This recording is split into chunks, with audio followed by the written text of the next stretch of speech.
Здравейте!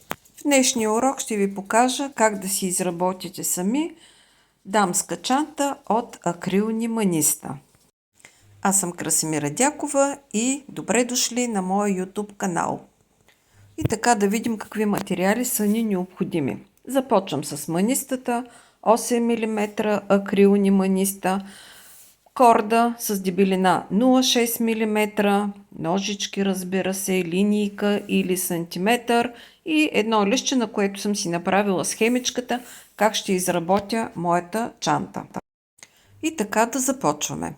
Манистата са пред мен, отрязвам си едно парче корда с дължина ориентировъчно метър и половина, зависи кой как му е удобно да работи, без да му пречи. Моята мярка е горе-долу двете ми ръце разперени. Хващам двата края на кордата и ги съединявам, така че да са еднакви. И вземам 4 маниста, които нанизвам без значение на кой край на кордата. На лявата или на дясната страна от кордата. Хващам двата края и закарвам тези 4 маниста ето така в центъра на нашата корда, т.е. по средата. Вече имаме дясна корда и лява корда. От двете страни, както виждате, излизат и от дясно и от ляво. Хващам дясната корда, вземам края й и промушвам през края на дясното манисто, така че да се образува нещо като примка, като ушенце. Другата корда, другия край на кордата прекарвам през това ушенце и здраво затягам, така че възелчето да влезе вътре в самото манисто. Така, и по този начин вече е образувана нашата първа фигурка от 4 маниста. Хващам сега дясната корда и нанизвам на нея 2 маниста. Закарвам ги, разбира се, близичко до първото ни квадратче и на лявата корда от другата страна нанизвам едно манисто. От дясната страна на дясната корда правя отново едно ушенце, като края на кордата вкарвам там, където е излязла и връщам само през едното манисто, през първото манисто. Ето, че отново се образува една примка или ушенце, както искате го наречете. И през това ушенце ще прекарам левия край, където съм нанизала само едно манисто. Затягам отново, така че възела да влезе вътре в самото манисто и така се образува втората фигурка от нашата първоначална цяла чанта. Отново на дясната корда нанизвам 2 маниста.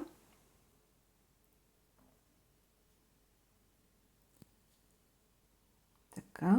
На лявата нанизвам едно манисто. Избутвам го до фигурката. Ето ги, от едната 2, от другата едно манисто. Там, където са 2 маниста, отново правя примка, връщам конеца само в крайното манисто. Едно. И се образува ушенце. Вътре в това ушенце, през него прекарвам и лявата корда, където ни е само едно манисто. Промушвам и затягам. Така. Понякога бягат манистата, още повече ако и кордата е малко по-огъната. Това е вече нашата трета фигурка от манистата. Изплитаме толкова, колкото ни е необходимо, като знаем какъв размер чанта сме предвидили. И така, на дясната корда отново нанизваме 2 маниста. Така, а на лявата едно. До края продължаваме да работим с 3 маниста. Връщаме кордата през крайното манисто, само едно, което е така. Правим си примка и през тази примка прекарваме лявата корда. Затягаме отново и продължаваме нататък, докато стигнем до... Готови сме с първата част, с първия ред маниста. И сега трябва да продължим в дължина да плетем настрани по същия този начин. За тази цел ние трябва да завъртим така кордите, че да дойдат от страни на, на този първи ред. Затова на едната корда, без значение лявата или дясната, нанизваме 3 маниста. В случая ще нанижа на дясната корда 3 маниста. 1, 2, 3. Отново по същата схема аз ще върна в едно манисто, за да направя примка. В крайното манисто правя примка. И с лявата корда, там нямаме нанизано манисто, връщаме обратно и затягаме. И както забелязвате, нашите 2 корди се преместиха от тази страна, ето ги лява и дясна, на първия ред. И трябва да започнем да плетем втория ред. Имаме отново дясна и лява корда. На дясната корда нанизваме 3 маниста, за да станат 4. Ние се движим непрекъснато в един кръг с 4 маниста. В случая имаме едно манисто тук и трябва да добавим още 3, за да стане нашия първи квадрат. Дясна корда, нанизваме 1, 2, 3 маниста. Отново в крайното промушваме обратно кордата, за да стане примка. Завъртаме, тъй като ще продължим да плетем нагоре. И с лявата корда промушваме през примката. И по този начин затягаме отново. Ето ни първата четворка от втория ред на нашата чанта.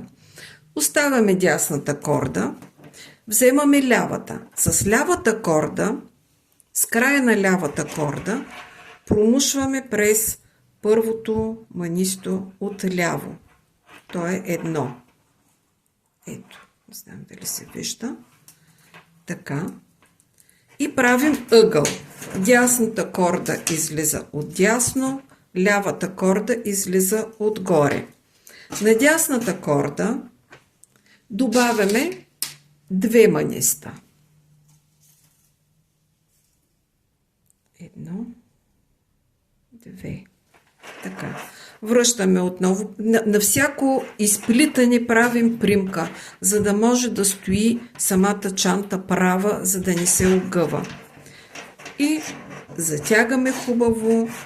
Ето ни второто квадратче от втория ред на чантата. В случая плетем предната част, дъното и задната част, които са 19 см. Чантата ще изглежда така. 12 см надолу, 5 см дъно и още 12 см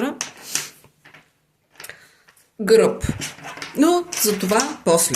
Когато изплетем цялата чанта, ще ви покажа как ще я сгънем и ще сте оформи цялата чанта. Отново вземем лявата корда. С лявата ръка вземем лявата корда и промушваме през едно манисто от първия ред. Става отново ъгълче. Едно манисто, второ манисто. Трябва да добавим още 2 маниста.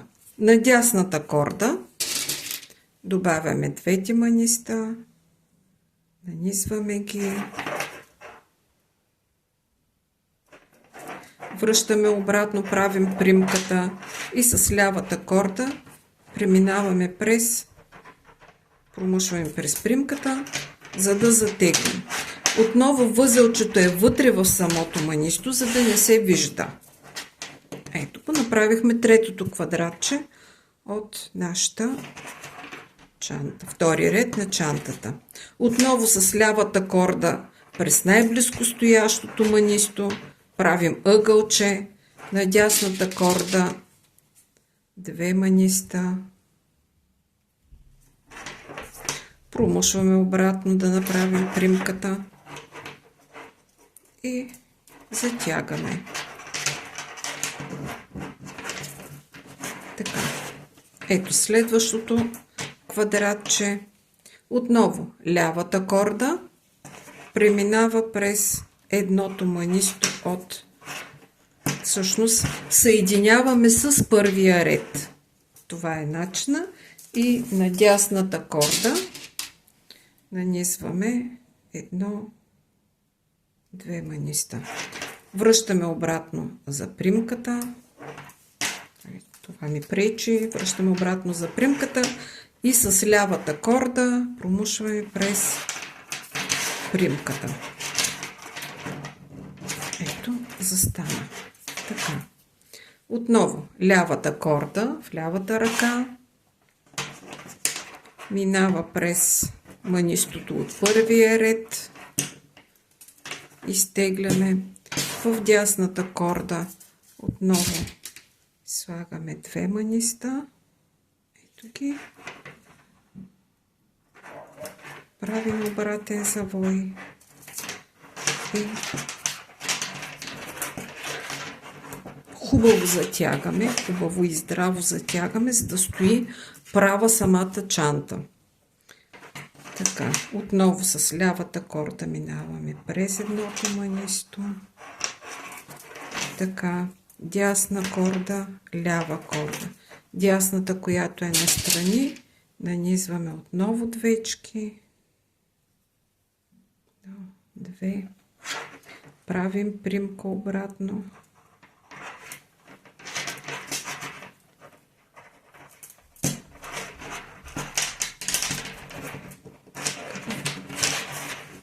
И продължаваме нагоре, докато стигнем последния ред. Така, стигнах до последния квадрат, място, където трябва да обърна и да продължа да плета надолу в дължина.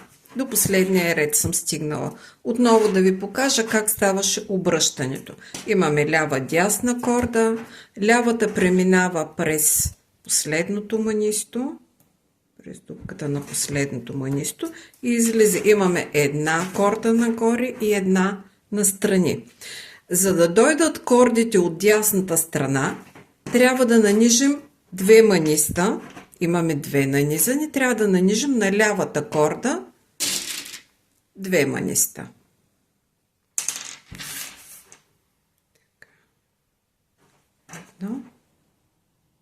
2 маниста. Връщаме обратно да направим примката. Ето я. И този път с дясната корда преминаваме през примката. И затягаме. Така че ето, нашите 2 корди останаха в манистото, което е в посока на плетене. Така, аз обикновено си го обръщам по този начин, за да плета отдолу нагоре. И когато го обърна, в момента кордата ми е дясната, идва отдолу, лявата е нагоре. Лявата вече е прекарана през манистото. Остава да направим останалите 3, за да завършим квадратчето и да продължим да плетем в тази посока. Затова на дясната корда нанизваме 3 маниста. 1, 2, 3 маниста. И минаваме, разбира се, отново си правим примката през последното манисто, което сме нанизали само през него. И с лявата корда промушваме и затягаме и започваме да плетем следващия ред по обратния начин. С лявата корда преминаваме през съседното манисто от крайния ред и отново стават двечки и трябва да добавям още 2 на дясната. 1, 2. Връщаме обратно, за да направим примка. Така. С лявата прекарваме и ето второто манисто, второто квадратче от нашия трети ред е готово. Отново лявата корда през първото съседно манисто. Промушваме. Ето ни ги двете маниста. На дясното слагаме още две. Така. По същия начин правим се примката. Промушваме. И продължаваме нагоре. Така. Изтегляме нагоре. И продължаваме, докато стигнем до края. Продължаваме нататък. Почти съм стигнала до място, където завършвам третия ред.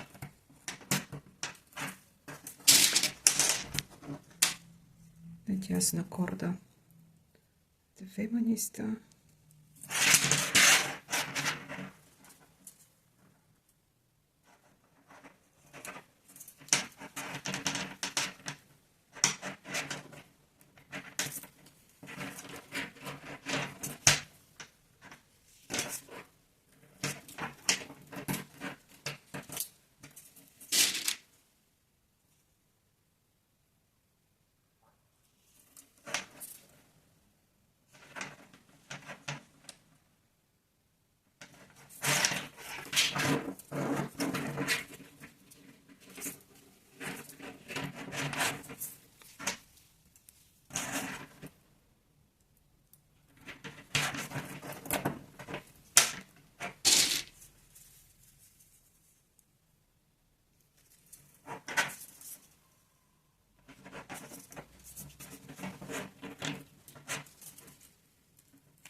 Ето ни и на последния ред. Отново с лявата корда минаваме през крайното манисто.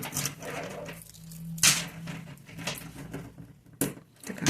И за да продължим да плетем в тази посока, на същото това манисто, отгоре, което излиза, слагаме още две. Едно, две маниста.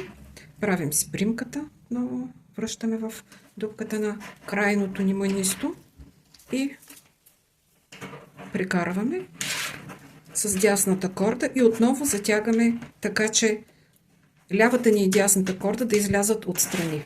Ето ги. Лява и дясна. Може да плетете отгоре надолу. Аз лично обръщам обратно, така че отново да плета в същата посока нагоре. И по този начин, ето имаме лявата корда, тя е нагоре. Долната корда, на нея имаме едно, трябва да нанижем още 3 маниста. Ето ги, 3. 1, 2, 3. Правим отново възелче, примчица и през тази примка прекарваме нашата лява корда. Така че да стане възелче и това възелче да остане вътре в манистото. Ето. И започваме от тук нататък да плетем следващия ред на манистата. Минаваме с лявата корда през лявото манисто. По абсолютно същия начин повтаряме едни и същи действия, докато изплетем цялата чанта с нашите размери.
И отново наближаваме момента на обръщането. Отново ще ви го покажа, защото може би той е така по-различния момент и трябва време да свикнете с него. Така в момента изплитам последното квадратче преди обръщането. Ето го. И трябва да направим последния квадрат, така че нашата корда да мине от следващата страна и да можем да плетем нагоре. Отново на горната корда слагаме 2 маниста. Така, правим си примката. Винаги правим примка, за да може да стои чантата твърда и да не се огъва. И ето ни отново обърната обратно с едната нагоре и следващата надолу. И отново на тази корда, която излиза отдолу, слагаме 3 маниста. 1, 2, 3 маниста. Връщаме обратно в първото манисто, правим си примката. Минаваме с другата корда да направим възълче и възълчето да влезе отново в самото манисто, за да държи здраво. И ето вижте как твърде изглежда още сега. Може да стои права. Ето. И не се огъва. В момента, в който изплетем и останалите страни, и тя ще стои съвсем права чантата. И така продължаваме с лявата корда, лявата страна през манистото и дясната двечки. Връщаме обратно. Промушваме.